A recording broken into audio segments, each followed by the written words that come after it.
जय श्री पितृदेव, हर हर महादेव। भाइयों और बहनों, आज हम बात करेंगे उस समय की जिसे हमारे धर्म में पितृपक्ष कहा जाता है। यह सिर्फ 15 दिन का एक कालखंड नहीं है, बल्कि एक ऐसा अवसर है जो हर इंसान को अपने पूर्वजों से जोड़ता है।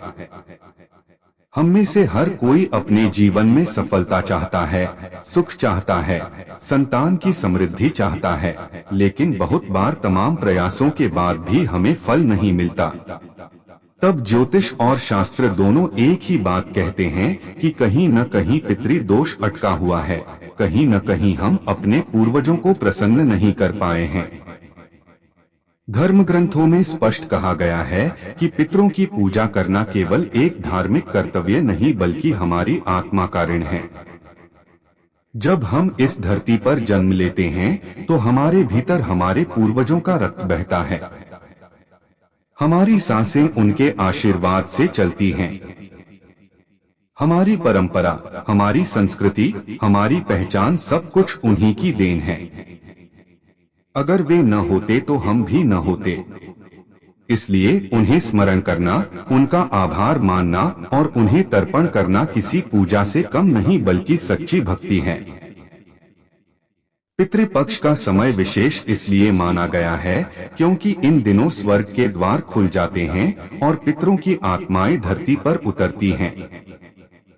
वे अपने वंशजों के घरों में आती हैं, उनके दरवाजों तक आती हैं और प्रतीक्षा करती हैं कि हमारा वंश हमें याद करेगा या नहीं। अगर परिवार के लोग श्रद्धा से जल भी अर्पित कर दें, तिल और कुशा से तर्पण कर दें, तो पितर तृप्त होकर आशीर्वाद देकर चले जाते हैं। लेकिन अगर कोई स्मरण ही न करे, कोई अर्पण ही न करे तो पितर दुखी होकर लौट जाते हैं और वंश पर अशांति, रोग और बाधाएं छोड़ जाते हैं। यही कारण है कि जिन परिवारों में पितृपक्ष की अनदेखी होती है, वहां अक्सर संतान सुख में रुकावट आती है, विवाह में विलंब होता है, धन की स्थिरता नहीं रहती, बार बार आर्थिक हानि होती है, रोग और क्लेश घर में टिक जाते हैं। इसे ही शास्त्रों ने पितृदोष कहा है। महाभारत का एक प्रसंग बड़ा अद्भुत है। जब भीमसेन ने पितरों का श्राद्ध नहीं किया तो उन्हें बार बार युद्ध में रुकावट आई।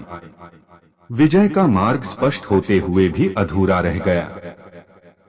तब भगवान श्री कृष्ण ने उन्हें समझाया कि पहले अपने पितरों को तर्पण करो, उनका आशीर्वाद लो, फिर युद्ध करो।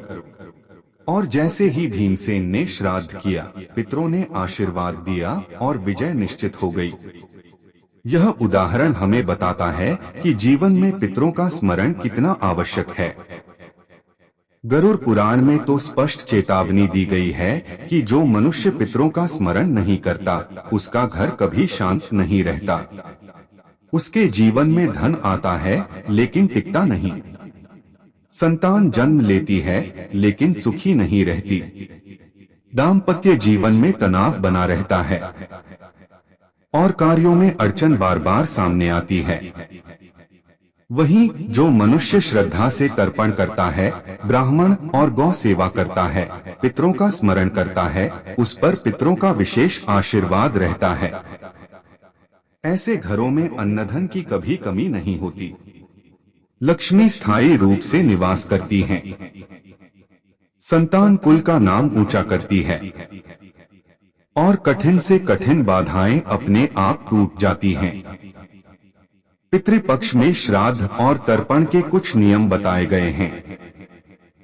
सुबह स्नान करके पवित्र वस्त्र धारण करें, तिल, कुशा और गंगाजल से तर्पण करें, ब्राह्मणों को भोजन कराएं, गाय को हरा चारा खिलाएं और गरीबों को अन्न दें। इस समय मांसाहार, मदिरा, नशा और तामसिक भोजन से दूर रहना चाहिए। घर में सात्विक वातावरण बनाए रखना चाहिए। दीप जलाना चाहिए और पितरों को स्मरण करना चाहिए। पितृपक्ष में केवल कर्मकांड ही नहीं बल्कि भावना सबसे महत्वपूर्ण है। पितर यह नहीं देखते कि आपने कितना दान किया या कितने ब्राह्मणों को भोजन कराया। वे यह देखते हैं कि आपके हृदय में उनके प्रति कितना प्रेम और कितनी श्रद्धा है। अगर कोई व्यक्ति गरीब है और केवल जल अर्पण ही कर सकता है तो भी पितर प्रसन्न हो जाते हैं, क्योंकि उनके लिए श्रद्धा ही सबसे बड़ा आहार है। भाइयों और बहनों, सोचिए, हम आज जो भी सुख भोग रहे हैं वह हमारे पूर्वजों के त्याग का परिणाम है। किसी ने जीवन भर परिश्रम करके भूमि अर्जित की, किसी ने धर्म और परंपरा को बचाया, किसी ने परिवार को संभाला। अगर उन्होंने अपने जीवन में त्याग न किया होता तो शायद आज हम यह जीवन न जी रहे होते। पितृपक्ष हमें यही याद दिलाता है कि हमारा अस्तित्व अकेला नहीं है। हमारे पीछे हजारों वर्षों का इतिहास है, अनगिनत आत्माएं हैं जो हमें देख रही हैं, हमें मार्गदर्शन कर रही हैं और हमें आशीर्वाद दे रही हैं। हमारे धर्म में यह भी कहा गया है कि जब पितर प्रसन्न होते हैं तो देवता भी प्रसन्न हो जाते हैं। इसलिए श्राद्ध करना केवल पितरों को नहीं बल्कि देवताओं को भी प्रसन्न करने का साधन है। और जब पितर नाराज होते हैं तो देवता भी कृपा नहीं करते। यही कारण है कि जीवन में सफलता और सुख पाना हो तो सबसे पहले पितरों को प्रसन्न करना आवश्यक है। पितृपक्ष में एक छोटी सी बात और है जिसे लोग अक्सर भूल जाते हैं। केवल तर्पण ही नहीं बल्कि अपने घर के बुजुर्गों का आदर करना भी पितृपक्ष का सच्चा फल देता है। जो अपने जीवित माता पिता और दादा दादी की सेवा नहीं करता और केवल मृत पितरों का तर्पण करता है, उसका श्राद्ध अधूरा माना जाता है, क्योंकि माता पिता जीवित पितर ही हैं। उनकी सेवा करना ही सबसे बड़ा श्राद्ध है। भाइयों और बहनों, पितृपक्ष के इन पवित्र दिनों में आइए हम सब मिलकर अपने पूर्वजों को स्मरण करें। एक दीपक जलाएं, एक तर्पण करें, एक गरीब को भोजन कराएं और हृदय से कहें, हे पितृदेव, हम आपके ऋणी हैं। हमें आशीर्वाद दें कि हमारा वंश कभी न रुके, हमारी संतान सुखी रहे, हमारे घर में समृद्धि बनी रहे और हमारे जीवन से अंधकार मिट जाए। जय पितृदेव। हर हर महादेव।